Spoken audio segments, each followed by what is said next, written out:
Du livre Le ministère de la guérison, chapitre 4, l'attouchement de la foi, deuxième partie. La femme voulait exprimer sa gratitude et ses remerciements au grand médecin. Il avait fait plus pour elle en un seul attouchement que les médecins en 12 longues années, mais elle n'osa pas. Le cœur rempli de reconnaissance, elle essaya de s'éloigner de la foule. Mais Jésus s'arrêta brusquement et, regardant autour de lui, il demanda « Qui m'a touché ?» Étonné, Pierre répondit « Maître, la foule t'entoure et te presse, et tu dis « Qui m'a touché ?» Luc chapitre 8 au verset 45. « Quelqu'un m'a touché, dit Jésus, car j'ai connu qu'une force était sortie de moi. » Verset 46. Il faisait la distinction entre l'attouchement de la foi et celui accidentel d'une foule insouciante.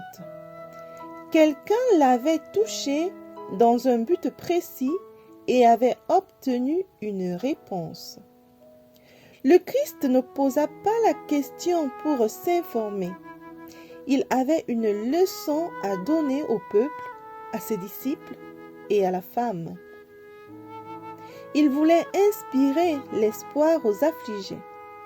Il souhaitait montrer que la foi avait permis l'action de la puissance guérissante.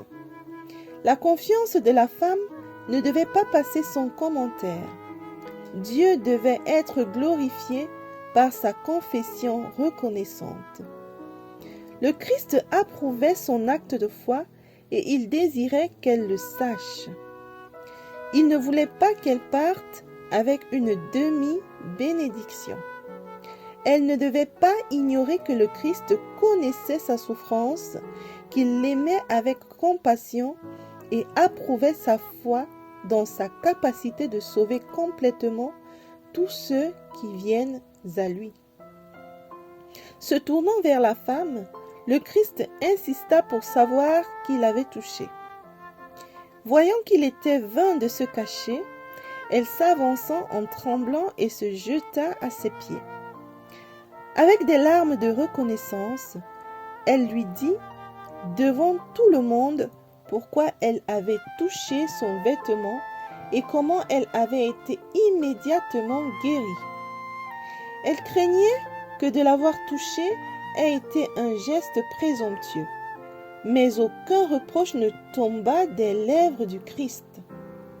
Il ne prononça que des paroles d'approbation. Elle venait d'un cœur aimant rempli de sympathie pour la misère humaine.